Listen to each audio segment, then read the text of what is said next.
जितने आस्था चैनल पर कथा सुन रहे हो, जितने फेसबुक और यूट्यूब पर सुन रहे हो, बहुत सावधानी से सुनना। 2 बार पशुपति व्रत कर लिए, आपने ये कर लिया, आपने प्रदोष कर लिया, आपने सोमवार कर लिया, आपने सारे अनुष्ठान कर लिए, बहुत सारे उपाय भी करे, तो बुधवार के दिन अगर शंकर पर 1 लोटा पानी चढ़ाया जाता है तो जिन लड़कियों का विवाह नहीं हो रहा, जिन बच्चों का विवाह नहीं हो रहा, उन बच्चों के भी विवाह हो जाते हैं। हमारा महापुराण की कथा कहती है 16 श्राद्ध चल रहे हैं, प्रयास करिएगा अपनी जिंदगी में।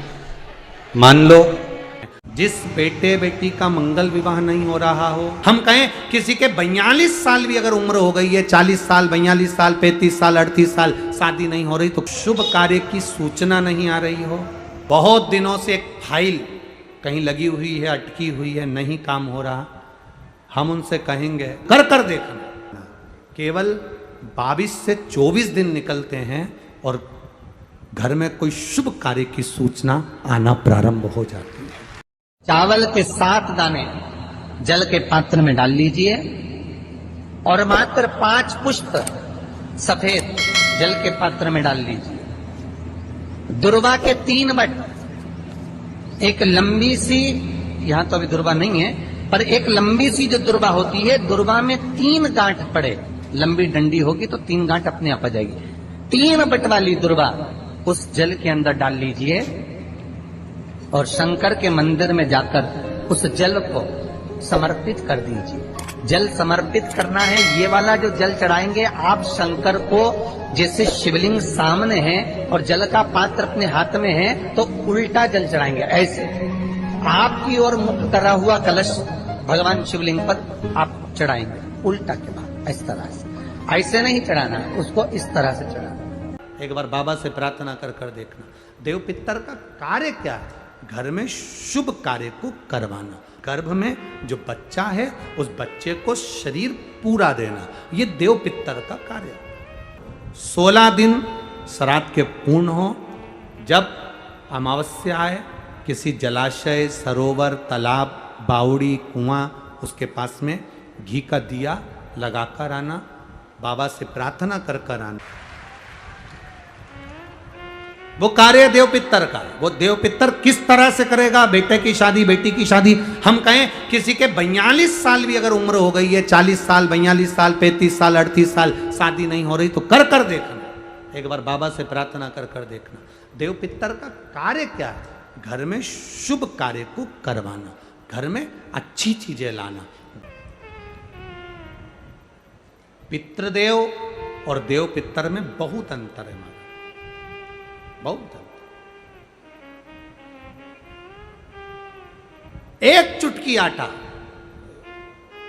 अब तो थोड़ा सा रंगोली का काम ज्यादा हो गया, नहीं तो हमने पहले भी कथाओं में कहा है कि 3 जगह पर आटे की रंगोली काम करती है, जिसका फल 1000 गुना होता है। 3 जगह पर आटे की रंगोली काम करती है, हमने पहले भी कहा। पहला, पितरों की पूजन हो रही हो, पितरों का पाटा भरा रहा हो, पितरों के लिए जोत लग रही हो, पितरों के लिए या अन्य स्थान पर कहीं पूजन हो, तो वहां पर आटे की रंगोली काम आती। दूसरे नंबर पर तुम्हारे घर में यज्ञ हो रहा हो, घर के बाहर यज्ञ हो रहा हो, यज्ञ चल रहा हो, उस यज्ञ में 3 परिधियां बनती हैं ब्रह्मा विष्णु महेश की। देखिए आप लोगों ने, यज्ञ कुंड जो बनाया जाता है, उस यज्ञ कुंड पर पत्थर की रंगोली नहीं, मिट्टी की रंगोली नहीं, आटे की रंगोली डलना चाहिए। तीसरा, आटे की रंगोली तीसरी, घर में शादी हो रही हो, मंडप बंधा हो, उस मंडप के नीचे जब पूजन हो रही हो, उस समय पर पत्थर की या मिट्टी की रंगोली नहीं। अगर पंडित पूजन करा रहे हैं या मंडप की पूजन हो रही है, जिसके नीचे लड़का लड़की की भांवर होगी, दूल्हा बैठेगा, दुल्हन बैठेगी, वहां मिट्टी की रंगोली या पत्थर की रंगोली नहीं, उस जगह पर आटे की, हल्दी की रंगोली डाली जाती। अब आपके यहाँ डालते कि नहीं डालते पता नहीं, पर हमारे यहाँ शास्त्र रीति कहती है ये 3 जगह की जो रंगोलियां हैं, ये हमको आटे की रंगोली डलने से, क्यों? शादी के मंडप में पत्थर की रंगोली या मिट्टी की रंगोली क्यों नहीं डाली जाती? शादी के मंडप में यहाँ दूल्हा दुल्हन की शादी होती है, वहाँ पंडित जी भी आटे की रंगोली डाल देते हैं, घर की बहन बेटियां आटे की रंगोली डाल देती है। उसका कारण क्या होता है? जिसकी शादी में मंडप के नीचे आटे की रंगोली डलती है, वहां पितरों को निमंत्रण नहीं देने की जरूरत पड़ती। वहां पितर उस वर कन्या को आशीर्वाद देते हैं, जिससे उनका वंश बढ़ता है, वंश रुकता नहीं।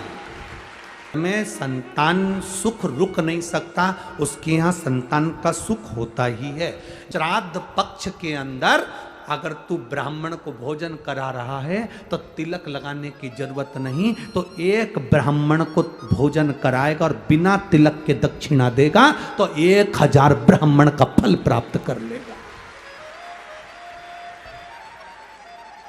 कितना सुंदर कहा, डाक तिथि पर भोजन कराओ तो तिलक कर कर दक्षिणा दो, और अगर 16 श्राद्ध में मान लो चतुर्थी का श्राद्ध है, पंचमी का श्राद्ध है, द्वितीया का श्राद्ध है, तृतीया का श्राद्ध है, सप्तमी का श्राद्ध है, अष्टमी का श्राद्ध है, ब्राह्मण को बुलाया, साधुजन को बुलाया, गुरुजन को बुलाया, किसी को भोजन करने बुलाया, आपने दक्षिणा दी पर तिलक नहीं लगाया, तो ये मान लो पंचमी का श्राद्ध, पंचमी को तुमने कहा कि हमारे दादाजी शांत हुए थे, तुमको नहीं मालूम कि पंचमी पे और कोई भी गया होगा, तुम्हें उसका स्मरण नहीं है। श्री शिवाय नमस्तुभ्यम, सब बोलिए एक बार जमकर, श्री शिवाय नमस्तुभ्यम। प्रैक्टिकल जरूर करना, कहीं सियोर वाला महाराज झूठ तो नहीं बोल रहा। शास्त्रों की बातें हमारे जीवन में हमें सुख प्रदान करे, इसलिए इस भाव का आनंद करते हुए आज की कथा को विराम देते हैं। श्री शिवाय नमस्तुभ्यम। मेरे चैनल को सब्सक्राइब करें, बेल आइकन प्रेस करें, जिससे कि आपको लेटेस्ट वीडियो की नोटिफिकेशन मिल जाएगी।